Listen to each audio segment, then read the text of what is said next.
Meus irmãos, nós vamos abrir a palavra de Deus no Salmo 119. Vamos voltar ao Salmo 119.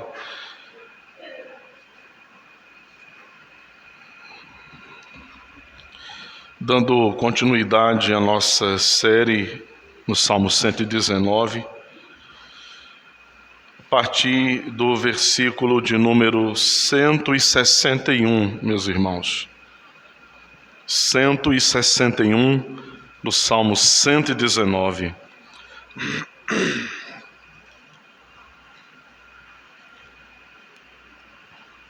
Nós vamos ler, como bem já sabemos, cada uma das seções deste salmo. Ela compreende 8 versículos e nós vamos estar lendo mais 8 versículos escritos por Davi, que compõem mais uma seção do Salmo 119. A partir do verso 161 a 168, diz assim a palavra de Deus: Príncipes me perseguem sem causa, porém o que o meu coração teme é a tua palavra. Alegro-me nas tuas promessas, como quem acha grandes despojos. Abomino e detesto a mentira, porém amo a tua lei. 7 vezes no dia eu te louvo pela justiça dos teus juízos. Grande paz têm os que amam a tua lei, para eles não há tropeço. Espero, Senhor, na tua salvação e cumpro os teus mandamentos. A minha alma tem observado os teus testemunhos, eu os amo ardentemente. Tenho observado os teus preceitos e os teus testemunhos, pois na tua presença estão todos os meus caminhos. Amém. Amém. A lei produz paz e alegria no coração. É isso que nós poderemos encontrar aqui nesta sessão, meus irmãos. Conta-se que certo pintor, finalista e vencedor de um concurso, colocou na tela o inesperado. O tema daquela etapa última, final do concurso, era a paz, e diferente do seu concorrente, que colocou na tela uma paisagem serena, calma e tranquila, quase a canção clássica que conhecemos, calmo, sereno e tranquilo.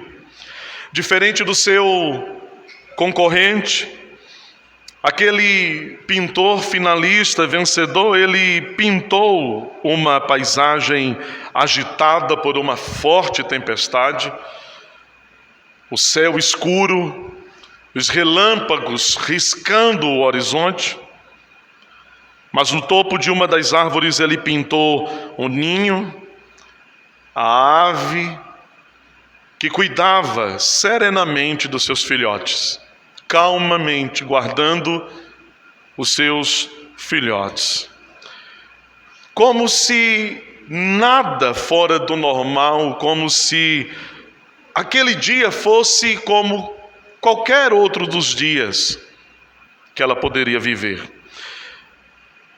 Paz em meio à agitação, tranquilidade em meio à perturbação, paz em meio ao desconforto.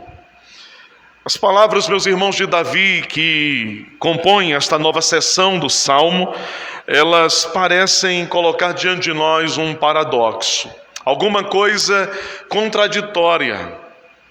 Paz e alegria em meio à perseguição. Nós sabemos qual é o contexto. Nós já temos lido como Davi, muitas vezes ele está descrevendo o seu coração e se dirigindo a Deus no meio de uma tempestade, no meio de um temporal, vivendo um momento de tribulação, de angústias que o cercam. Paz e alegria em meio à adversidade, paz e alegria em meio ao desconforto, paz e alegria em meio à perturbação. Mas será que isso é possível mesmo? Será que aquilo que nós lemos aqui, contido na seção do Salmo, que nos coloca o coração nessa direção, que nos faz pensar sobre paz e alegria em meio à tribulação, será isso de fato algo possível a nós, seres mortais, tão pequenos, tão frágeis?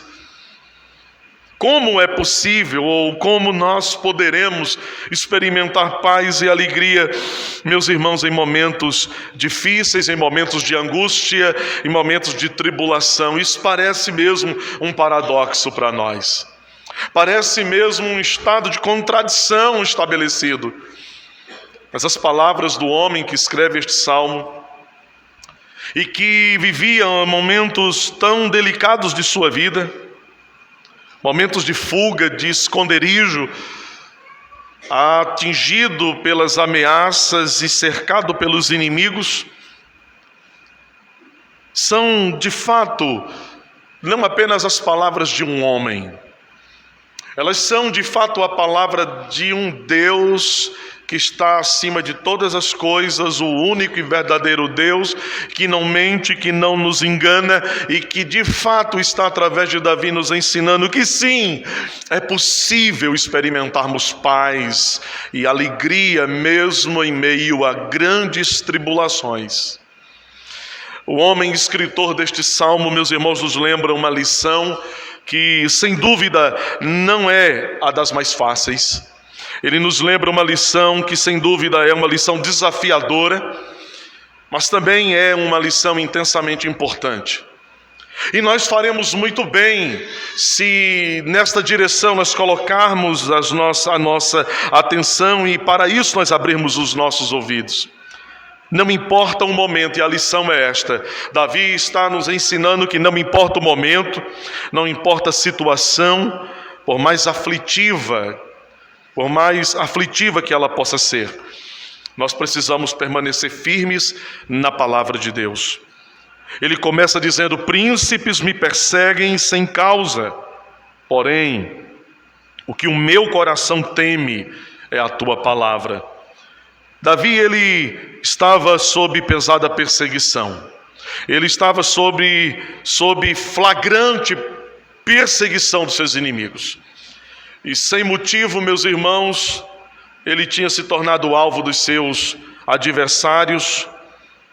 Mas ainda que fosse assim, Davi, ele não assumiu uma postura que não fosse condizente com o caráter daquele que teme a Deus. Ele preservou o seu coração. Ele diz: homens poderosos, homens de posição, homens de autoridade, eles estão me cercando por todos os lados, eles estão me perseguindo sem motivo, mas eu confio, eu temo, eu coloco a minha confiança na palavra de Deus. Comentando esse texto, comentando esse trecho do Salmo, Calvino, ele diz que é triste quando aqueles que estão investidos de poder, estão investidos de autoridade para nos subjugar. É triste quando eles são hostis e quando eles nos molestam, quando eles nos perseguem, nos apertam. É triste quando aqueles que têm autoridade, poder, eles fazem aquilo que é injusto contra os homens. O mal também, diz Calvino, é agravado. O mal é agravado, ele é piorado quando as mesmas pessoas que deveriam ser escudos, proteção em nossa defesa, eles empregam a força para nos ferir. Davi está vivendo exatamente esse tempo, esse momento. Aqueles que deveriam promover proteção estavam agora ameaçando. Aqueles que deveriam levantar estavam derrubando. Aqueles que deveriam prover segurança, eles se tornaram os agentes do caos, os agentes da instabilidade, os agentes da angústia. Meus irmãos, é interessante pensar que a perseguição que Davi está sofrendo não era exatamente uma perseguição sem causa. E com isso nós não estamos dizendo que Davi está errado, ou nós estamos pretendendo contrariar o que o próprio Davi diz aqui, uma vez que ele afirmou que os príncipes o estão perseguindo sem causa. Na verdade, quando os homens estão perseguindo Davi, eles não estão perseguindo porque Davi fez o que é mal, mas porque Davi fez o que é bom.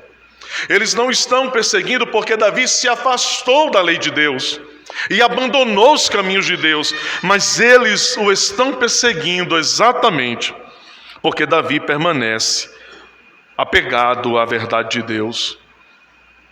Eles não o estão perseguindo porque ele se rendeu à mentira, aos lábios bajuladores, mas pelo contrário, eles o estão perseguindo porque Davi permanece apegado e valorizando a verdade, e porque ele está disposto a fugir e mesmo morrer por causa desta verdade. E não era porque Davi havia se afastado da lei do Senhor, mas era porque ele permanecia apegado à lei de Deus. Então, a perseguição de Davi, meus irmãos, não é exatamente uma perseguição sem causa neste sentido. A causa dela é a verdade de Deus, a causa da perseguição é o amor a Deus, é o amor à lei de Deus, é o apego deste homem ao temor do Senhor. A palavra de Deus, o apóstolo Paulo nos diz, fazendo um eco dessa verdade, que todo aquele que deseja e que se propõe viver piedosamente, ele sofrerá perseguição. Pedro, quando escreve à igreja na diáspora, a igreja que foge, que procura livrar a sua vida dos seus perseguidores, ele diz que nenhum de vocês, meus irmãos, sofra por fazer o que é mal. Mas se é necessário, parafraseando Pedro, se é mister que nós possamos vir a sofrer, que soframos por aquilo que é bom, pelo bem. E isso também parece um paradoxo olhando friamente, porque afinal, como alguém que pode estar apegado e entregue ao que é bom e procurando viver aquilo que é justo e correto e verdadeiro, por que razão ele seria perseguido e por que haveria ele de sofrer algum tipo de dano?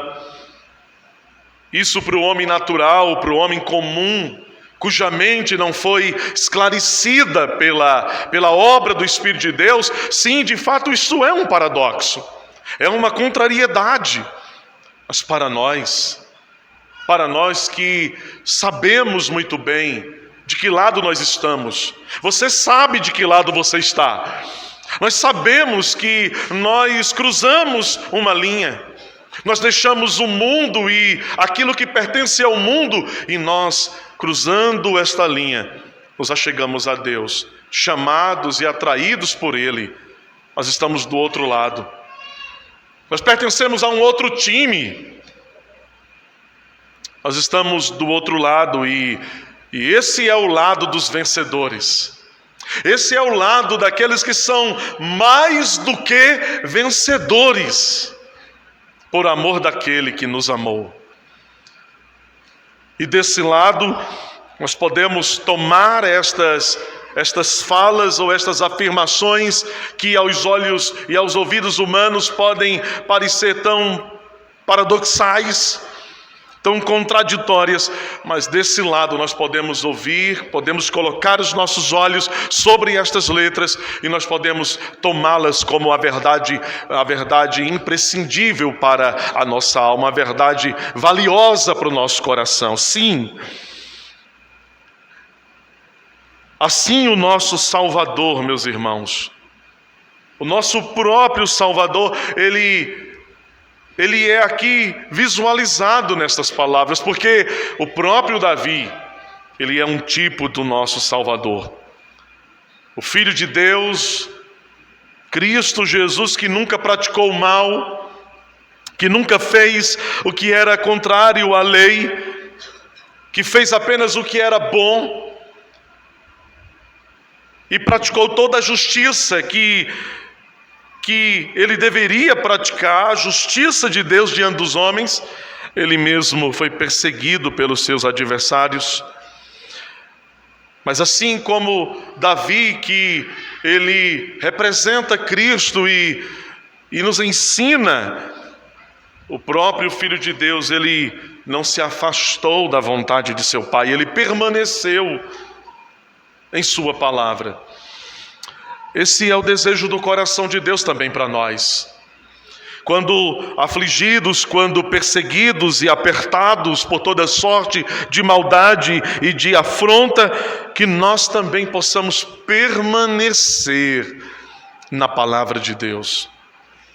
Spurgeon, comentando exatamente isso, ele disse que as palavras de Davi nos ensinam, irmãos, que um temor maior, ele expulsa um temor menor. Um temor maior coloca para fora do coração aquele temor menor.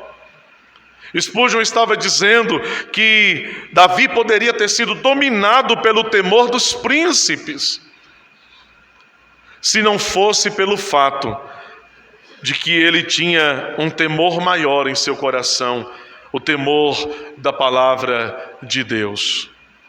Isso aqui é importante porque quando nós começamos a refletir exatamente nesses termos,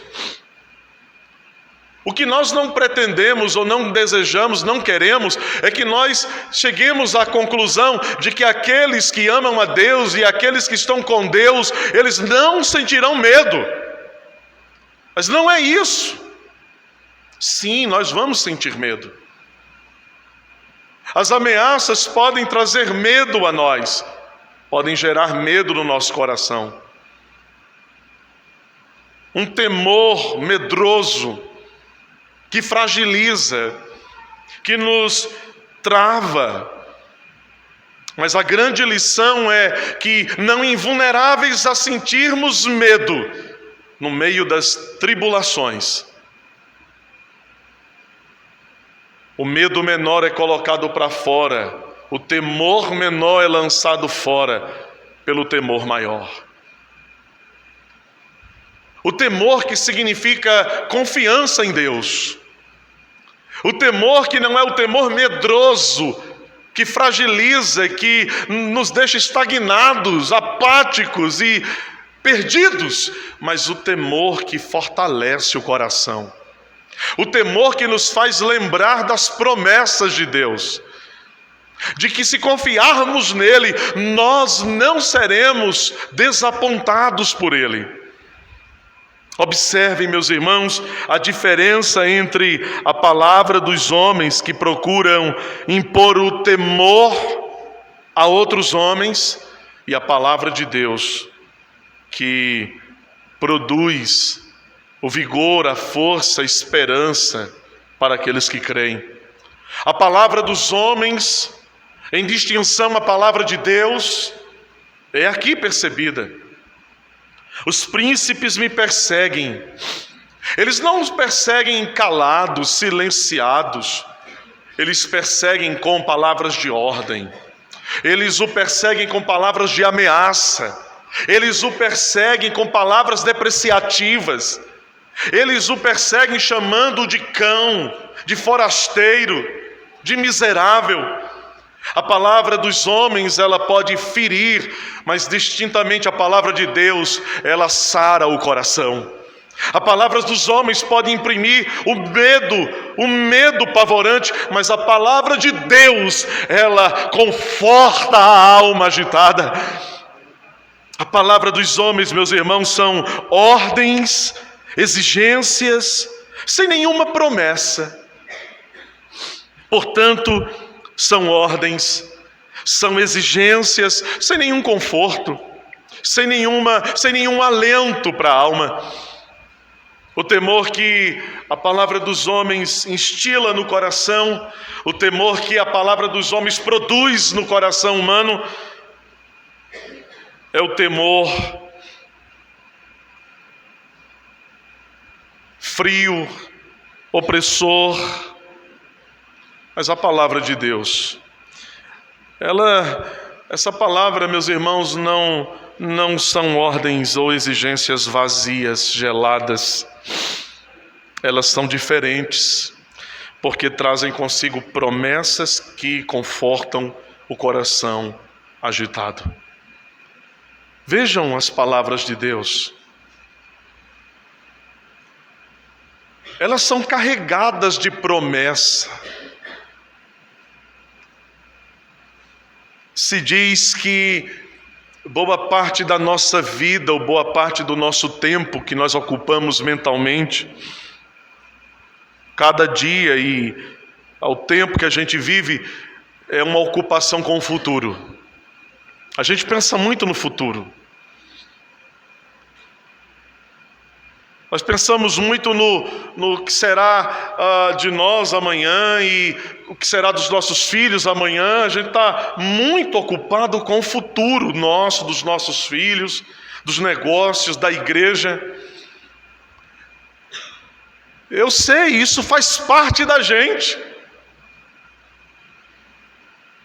A semana termina, a semana começa e a gente se vê apegado, talvez sem perceber. Mas a gente está pensando muito no amanhã, no futuro. E a gente faz planos por causa disso. A gente monta projetos por conta do nosso futuro, que a gente está aqui pensando nisso. Mas você já percebeu como às vezes, ou muitas vezes, a gente é engolido por essa perspectiva do futuro? E a gente é tomado de uma preocupação, a gente se ocupa agora com as coisas do amanhã, e então o Senhor vem e Ele nos choca dizendo: por que vocês andam assim ansiosos? Pelo que hão de comer, de beber, de vestir? Ou em outras palavras, por que vocês andam assim tão ocupados com o futuro?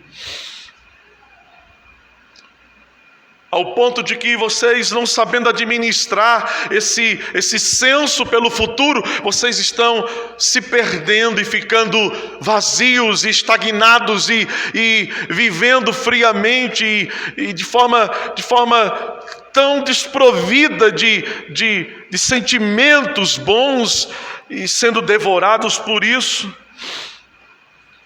As promessas, elas vêm então e elas fazem um papel maravilhoso na nossa vida. Porque as promessas de Deus, elas têm o poder de fazer exatamente um efeito contrário. As promessas de Deus, elas não nos são dadas para nos tornar pessoas ansiosas por aquilo que Deus nos prometeu. Mas pelo contrário, para nos fazer descansar, porque nós sabemos que aquele que prometeu, meus irmãos, Ele é fiel. E Ele tem o amém, e nele há o sim, e nada daquilo que Ele nos prometeu cairá por terra. Aleluia. As promessas de Deus, elas têm esse poder de preencher o coração, trazendo descanso, paciência. Então a palavra dos homens, que é repleta às vezes de exigências, de fórmulas, de regras, que caem sobre nós, às vezes de forma tão opressiva, tão dura, nos esmagando.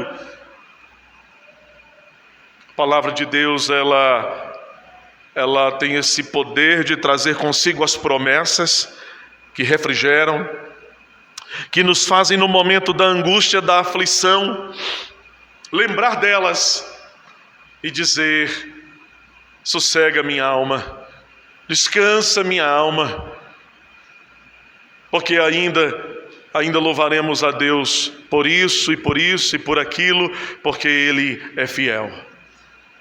O versículo 162, Davi, ele diz: eu me alegro. Veja, ele está sendo perseguido, meus irmãos. O coração dele não se apega às ameaças da boca dos seus inimigos, mas ela está apegado, o seu coração está apegado às palavras da boca de Deus. E então agora, como uma resposta, ele diz: alegro-me nas tuas promessas. Senhor, eu estou apegado à Tua palavra ela está carregada de promessas, e as Tuas promessas produzem alegria ao meu coração. Quantas vezes, nos achando enfermos em nossa carne, debilitados, talvez você esteja assim agora. Quem sabe uma enfermidade com a qual nós estamos lutando já há algum tempo, ou quem sabe o diagnóstico que não é nada animador, que tem todo o potencial de trazer abatimento, angústia, tristeza, nos fazer chorar. Mas nós temos a promessa, veja, a palavra de Deus que vem a nós, ela é carregada de promessas, as promessas refrigeram, elas podem produzir descanso e alegria. E então nós nos lembramos nesse momento, de que um dia o Senhor proverá a nós um corpo, que não será mais atingido pelas enfermidades. Então nós nos lembramos da promessa, de que o nosso Deus, Ele retirará de nós toda a corrupção, e aquilo que é mortal será revestido de imortalidade, aquilo que é corrupto será revestido de incorruptibilidade. E então nós somos animados em nosso coração, e nós podemos então cantar com alegria a Deus, porque a promessa que Ele nos fez, de fazer assim com o nosso corpo, ela tem o potencial de refrigerar a alma, de trazer alegria. É por isso que Davi está dizendo: alegro-me nas tuas promessas. Como quem acha o quê? Grandes despojos. E aqui ele faz uso de uma linguagem militar. Ele é um grande militar, ele é um soldado, ele é um guerreiro.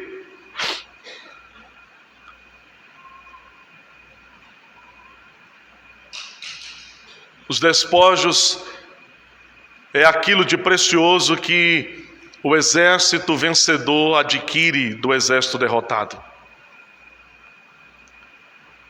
E ele mescla, ele coloca, olha, a palavra, a alegria da promessa, essa alegria que eu encontro na palavra. Veja, o que Davi está afirmando é que nós não vamos encontrar essa alegria fora da palavra de Deus.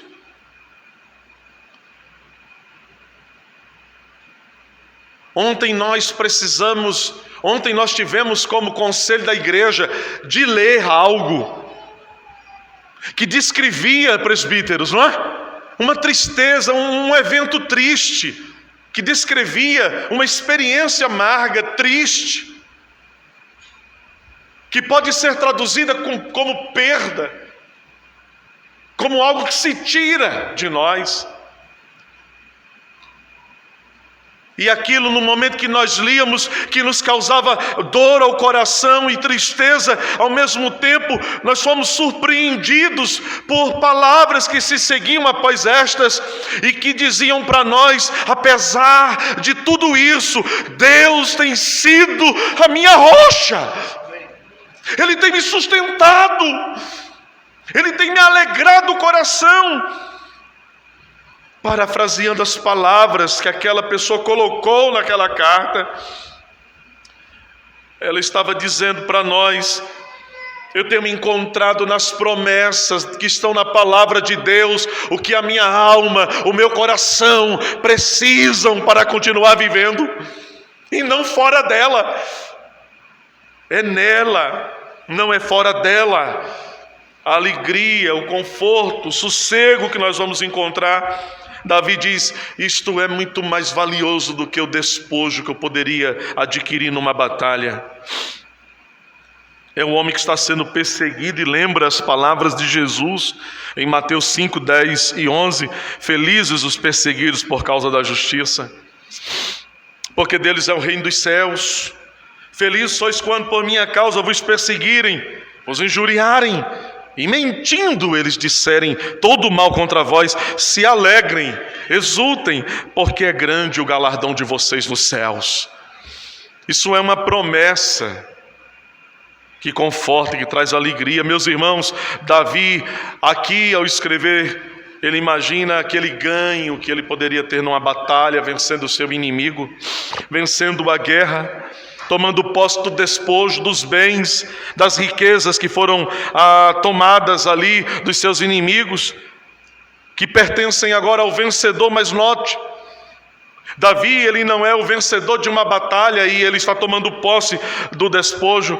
Ele, na verdade, está vivendo a batalha. Ele está vivendo um momento de crise. Ele está vivendo um momento de tensão. Mas ele não precisa esperar terminar a crise para poder dizer assim: eu tenho alegria em Deus. Ele não precisa terminar a batalha, ele não precisa se ver livre das ameaças para então o coração dele descansar. Mas apesar da batalha, apesar da aflição e dos apertos, ele pode em Deus descansar verdadeiramente. Como nós precisamos aprender isso? A alegria pelos despojos vem depois da guerra. Mas Davi, que não tinha vencido ainda aquela batalha, já podia experimentar a alegria, que é muito mais valiosa do que a dos bens, do ouro e da prata. A alegria das promessas de Deus contidas na sua palavra. Você acha que isso é só para Davi? Você acha que essa é uma verdade que pertence a Davi? Acredite, ela é uma verdade para você também.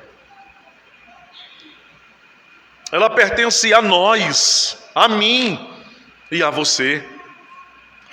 Davi diz: nessa batalha, a minha alegria não vem dos despojos que eu posso adquirir, mas vem da palavra do meu Deus. Nada tem o poder que só a palavra de Deus possui. Nada tem o poder que só a palavra de Deus tem de dar ao coração humano alegria.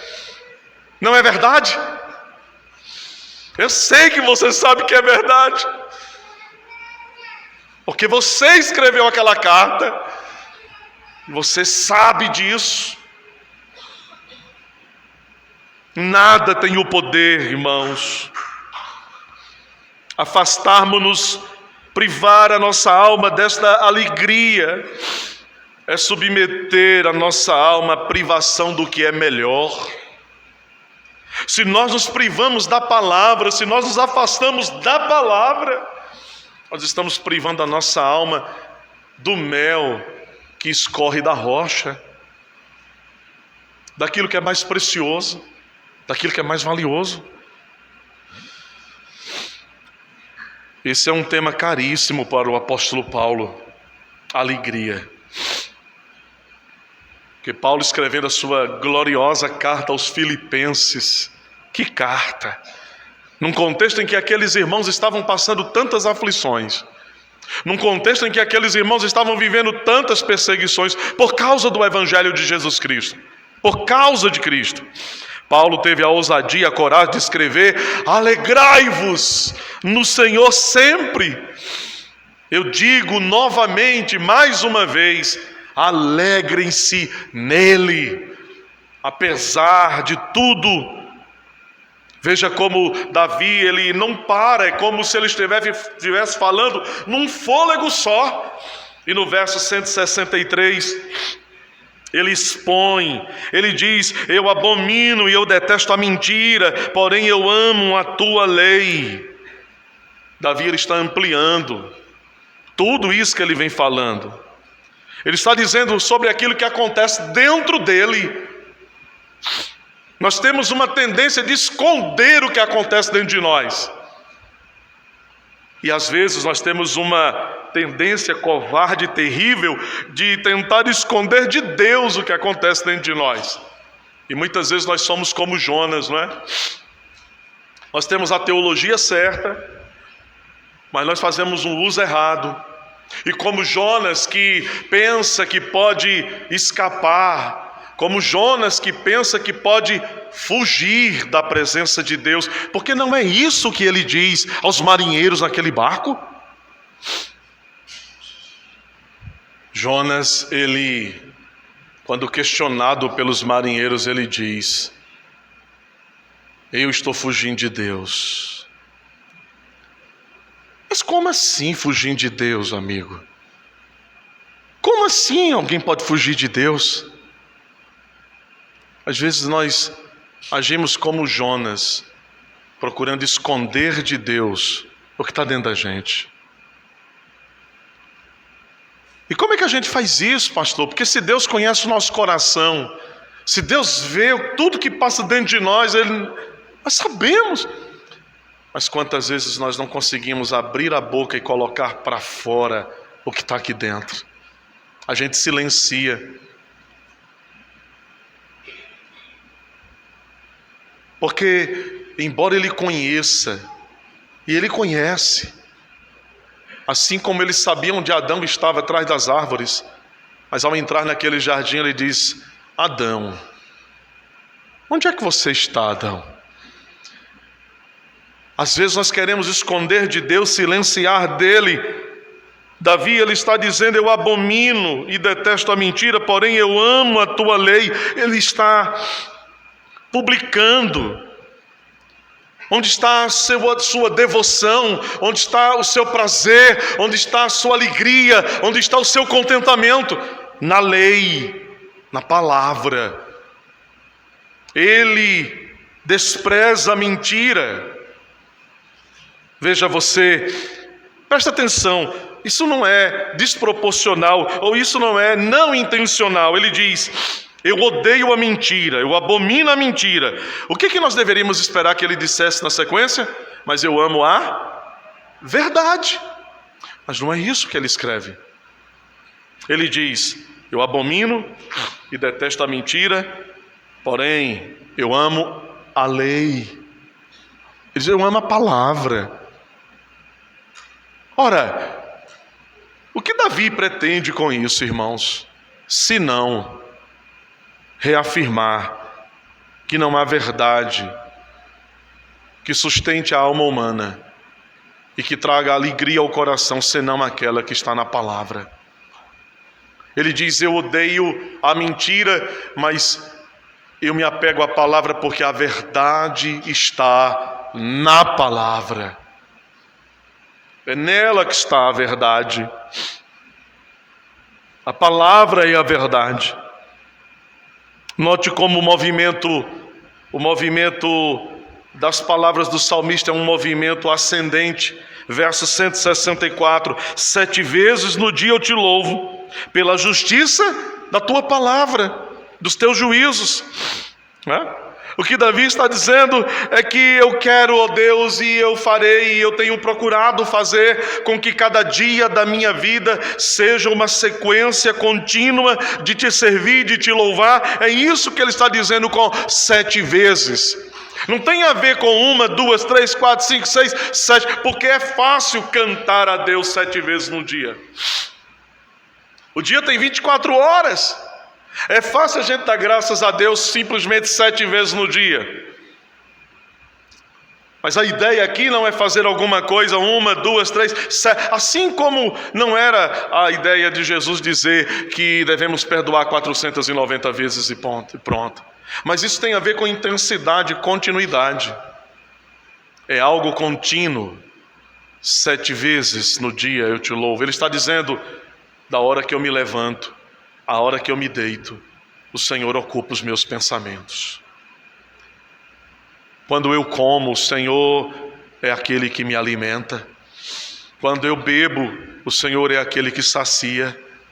Quando eu ando, o Senhor é aquele que me toma pelas mãos. Quando eu me ponho de pé, o Senhor é aquele que me sustenta. Quando eu deito, o Senhor é aquele que me vigia e me guarda. Ele está dizendo: a minha vida toda é a minha vida para ti. Não há um espaço ou um tempo na minha vida que o Senhor não faça parte dela. É a minha vida toda, é contínua, continuamente isso. Em todo o tempo o louvarei, e o louvor do Senhor estará sempre nos meus lábios. É isso que ele está dizendo. Temos, irmãos, a triste tendência de fraquejar em nossos atos de devoção, eu sei. Não só você, eu também. Nós temos essa triste tendência de fraquejar e de fracassar em nossos atos de devoção quando nós passamos por algum aperto e aflição. Quando tudo vai bem, parece que é tão fácil, né, ir à igreja. Parece que é tão fácil ler a Bíblia, cantar, orar. Às vezes, quando o aperto vem, a gente fracassa em muitos dos nossos atos de devoção. Mas aqui nós estamos sendo lembrados de manter sempre o fogo da devoção aceso em nosso coração, alimentando este fogo. Qual será o resultado disso, irmãos? Qual será o resultado prático disso, meus irmãos? Veja o que Davi diz no verso 165. Ele não para, é um fôlego só.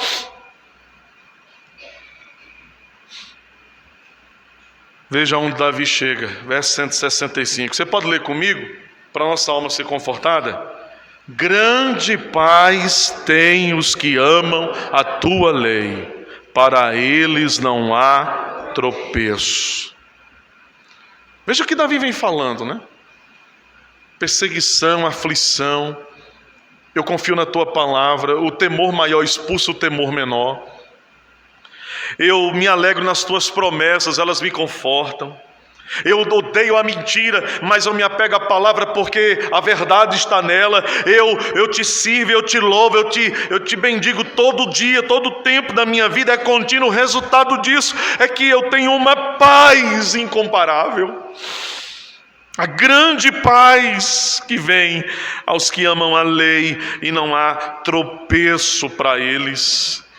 Aqueles que amam a lei de Deus permanecerão em sua posição, ainda que o mundo desmorone ao redor deles. Sabedor disso, o que Davi poderia então querer, meus irmãos, é o que ele diz no verso 166, o que ele quer é: eu espero em ti, Senhor, na tua salvação, e eu cumpro os teus mandamentos. É isso que ele quer. Lembrando Charles Spurgeon mais uma vez, ele diz: em tempos de angústia, há duas coisas a fazer. Isso aqui é uma receita para você e para mim. Preste atenção. Porque se você não tiver em tempo de angústia, mas vir a estar, você já sabe a receita. Em tempo de angústia, há duas coisas a fazer. A primeira é esperar em Deus. Esperar em Deus. E a segunda é fazer o que é justo. A primeira, esperar em Deus, sem a segunda, fazer o que é justo, não passa de presunção. É uma presunção. E a segunda, fazer o que é justo sem esperar em Deus, é apenas um formalismo. Nós precisamos das duas coisas: esperar nele e fazer o que agrada a Ele. Não adianta esperar nele sem fazer o que agrada a Ele. Não adianta dizer: eu confio em ti, mas eu faço o que é contrário. Isso é vazio, é uma presunção carnal. Não adianta tentar fazer o que é certo sem confiar nele. Você entende? Nós precisamos das duas coisas: esperar nele, fazer o que agrada a Ele. É isso que nós somos ensinados aqui. Nossa esperança de salvação eterna deve nos levar, nos mover numa disposição de viver segundo a palavra de Deus. Você tem esperança da vida eterna, irmão?